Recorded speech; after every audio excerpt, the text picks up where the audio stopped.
energy going, help me welcome to the stage the very funny Will Luera. Let him hear it, Will.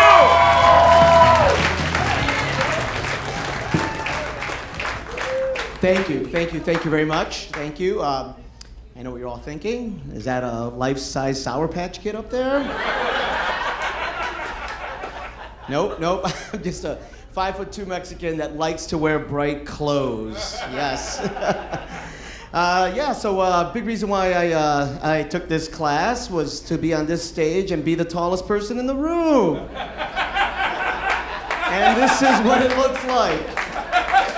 I kind of get it. I get what all the fuss is about. Now, where are all my short guys? Where are you? Go ahead and applaud if you're out there. Definitely. I mean, come on. You know, that's what I like about short guys, is that we are honest. I mean, there's nothing we could do. No matter what amount of padding we put on our feet, we're gonna be short, right? Now this next thing is not about the tall guys. Like you guys who are like 6 foot and over, fine, you're tall. It's those other ones in between, right? Between 5'2" and 6. You know those guys, the ones that are like, they're 5'10", right? But no, they're 6 foot, right? Or they're 5'8". No, they're 6 foot, right? Or they're 5'6". No, I'm 6 foot. No, man. Like if you're short, you're just gonna be honest about it. You're my short kings out there. We're honest, and I love it. Now, I'll be so honest that I'll say that I am about 4 inches away. Now, this is a big achievement for me. I'm about 4 inches away from being a little person. All right. So I know, gold. I'm 47 and slowly shrinking, so pretty soon. And sometimes folks will tell me like, is it tough? Is it tough being short? Like, is that rough? Did you have a rough time, growing up and all that, And what I say is, there's nothing you could really do about that, right? I mean, when you're short, you just gotta, you gotta look on the positive side of things, right? You gotta keep your chin up, you gotta keep your head up. I mean, you have to keep your chin up. It's the only way to function in this world, right? It's a tall person's world, right? Now, my parents were very concerned about the fact that I was a little bit on the shorter side, and they tried to make up for it, right? The two people that were responsible for this tried to make up for it, right? And so my mother, when I turned 15, she decided to throw me a birthday party, right? I mean, she threw me a birthday party every year, but this year was very special, right? For all of us Latinos in the audience, you know that turning 15 is big for the Latinas, but my mom had 3 boys, so she was like, you're gonna get a quinceañera, right? And so I'm like, okay, fine.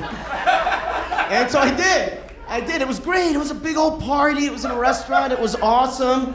But then right about halfway through, okay, the music stops, all right, and the lights go dim, and then out from like behind one of the curtains comes out Cinnamon. Who is Cinnamon? A stripper. My mother got me a stripper for my 15th birthday. All right, now Cinnamon was great. I mean, Cinnamon, I still remember her name, right? Like, who could forget Cinnamon? Okay, now Cinnamon, she was a professional, okay? I mean, obviously because of the name, but also, all right, she wasn't totally nude, right? She kept her underwear on because I was 15. She made no contact because I was 15. And I still got a hard on because I was 15, exactly.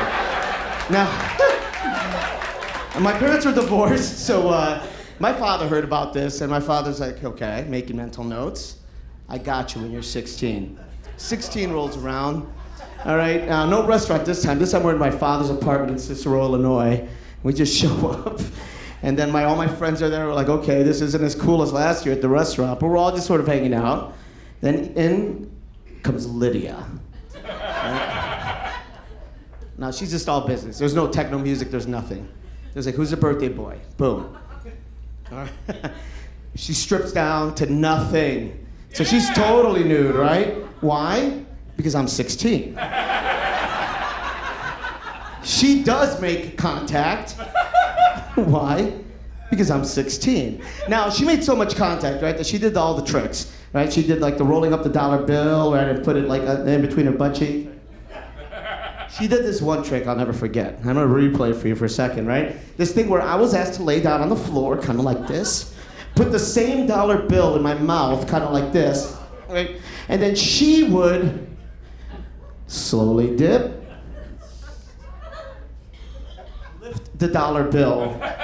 She did all the tricks. And you know why? Because I was 16, that's right. Now I tried to compensate for all of this as I got older. First I tried to compensate with my brain. I became a physics major. I was a physics major. Now, I know people are like, what? A Mexican physics major? Yes. First of all, how racist of you. Second, I think Mexicans are the best physicists, I'll be honest, right? Like, I mean, how else? I mean, here's a whole culture built on stuffing thin bread with layers of meat and cheese without it breaking apart. Why? Physics, okay? The hydraulics on a Pontiac Catalina lowrider? Physics. A 4-kilometer tunnel going from Matamoros, Mexico to Brownsville? That's physics, okay? So yeah, I mean, I was a pretty good physics major. But then I also went into athletics. All right, I decided to go into athletics. I tried to, get good at sports, and I got pretty good. Got good at taekwondo and a couple of other things. But the year that I was, they asked me to go to the Junior Olympics, and I wasn't able to go. Why? Because I don't know if you guys remember this. There was this one year that the Mexicans couldn't field an Olympic team. It was a really sad moment. But the reason why they couldn't field one was because all the ones that could run, jump, and swim were already on this side of the border. So. But it worked out. I'm gonna be quick. I'm running out of time. I worked out. I married up. I married a beautiful 5'8" Brazilian woman. You'll meet her later. Look for the couple that looks like a woman leading a lost child to her parents. That's us. I love my wife. I love going up on her. Right? It's great.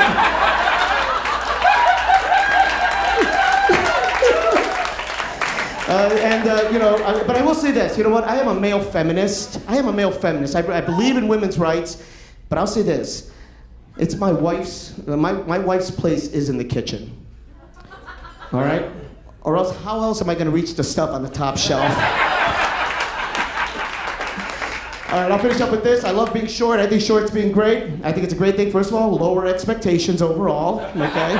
Second, if I ever rob a 7-Eleven, you can't tell how high I am because of the stripes. They don't reach me. All right, everything is king size. King size bed, king size car, first class, every flight. And finally, all boobs are at eye level. So that's it. Thank you very much, everyone. Enjoy.